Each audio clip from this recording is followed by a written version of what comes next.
Hey everybody, this is Dorothy Kuhn, the Inspiring Leaders Mentor, giving you a shout out to other indivisible and progressive folk who want to make sure that America is a country that lives out its promise for everyone.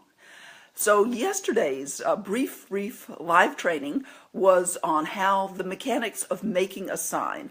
So those are signs that you might carry at a rally, a march, perhaps at a town hall or another event like that. So we talked about how to make sure that the letters were large enough to read from a distance, to use a 1-inch brush. This is an old one from my garage. You can use any 1-inch brush that you happen to have around, and to have just a few words on there, and to have those slogans be pithy slogans. So today we're going to dive deep into what it means to have not just pithy slogans, but armor-piercing talking points.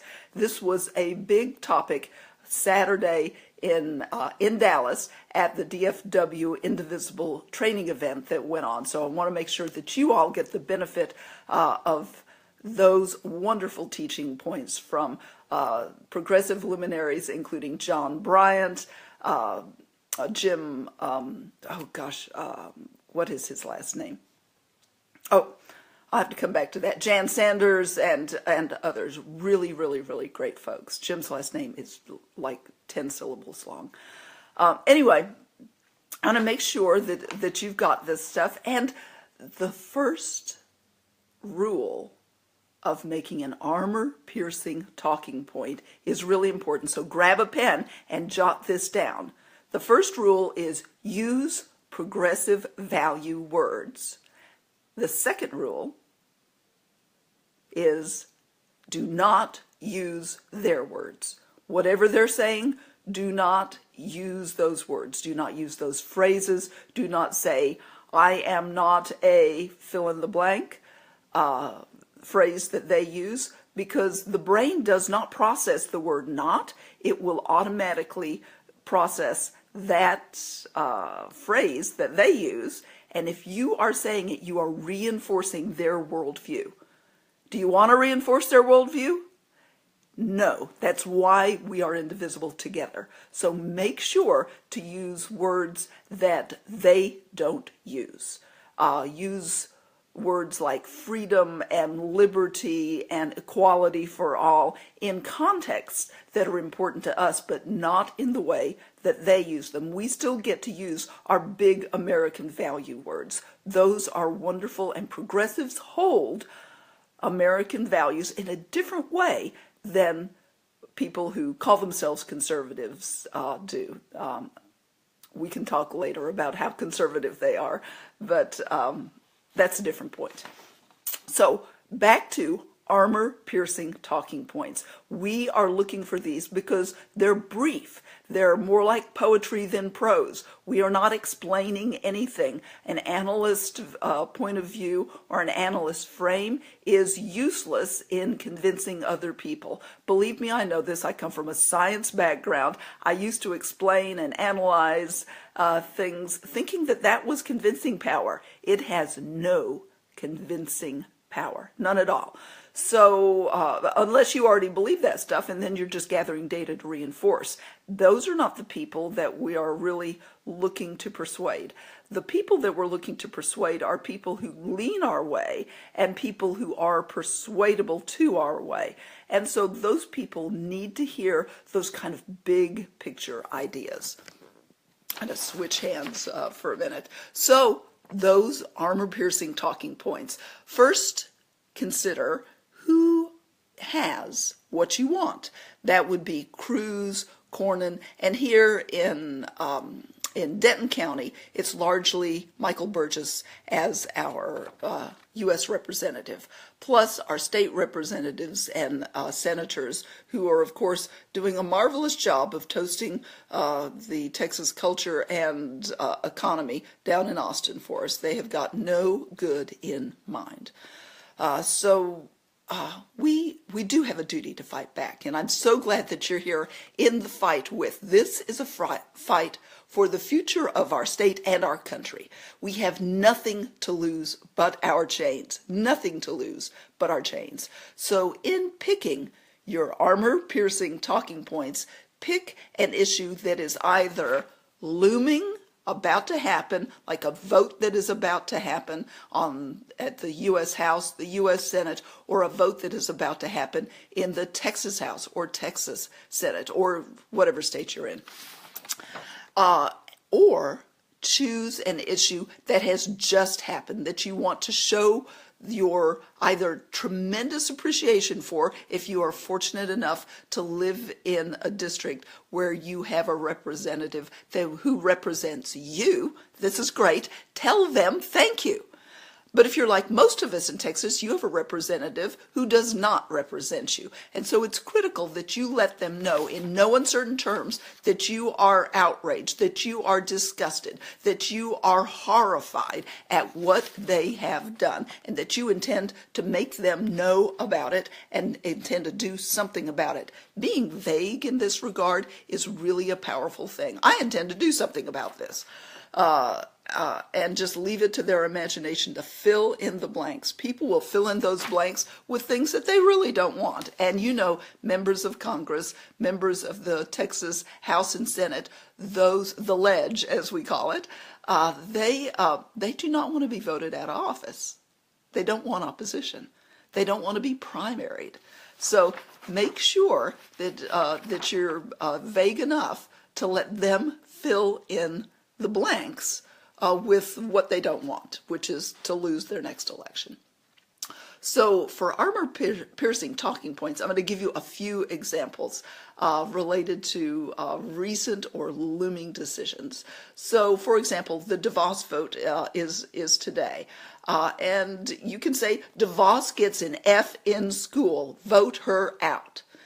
You can say, don't throw our kids under the school bus.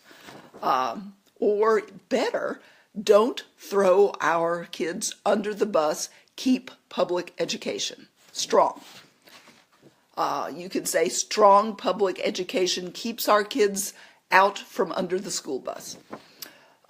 You could say education's not for sale, because of course an overarching interest on the right is to privatize as much as humanly possible, as much of government as is humanly possible, because they are, for their own reasons, very, very big believers in business, and what they don't get is how it is that the public and the private are co-supportive to have made throughout the past 100 years our economy here in the U.S. the strongest economy in the world. And since they don't get that, what they really value is business. We all value business. There are lots of business owners who are listening. I'm a business owner. And it is really important to have good, strong, functioning business. But strong, functioning businesses don't exist in a vacuum. They exist well because we have good streets, because we have good institutions that hold the space for business to exist well. And on the right, they are blind to that to some degree or another, each of them, and so they just see business as the solution to everything. And I will tell you that there is no one solution to everything. That's just kind of a silly notion. Silly. So they are interested, very interested in privatizing education. So education's not for sale. You can say that. You can put that on a sign. Education is not for sale. Public, not private. You can put that on a sign. DeVos has views on guns in schools.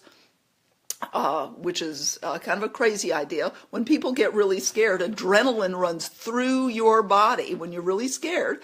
And when you've got adrenaline running through your body, your hand is shaking all over the place. The chance, even if you're a good shot, the chances of you hitting what you intend to hit is vanishingly low. Police officers will tell you this all the time. They have the same human reaction to a very scary situation as anybody else, and they have a lot more training.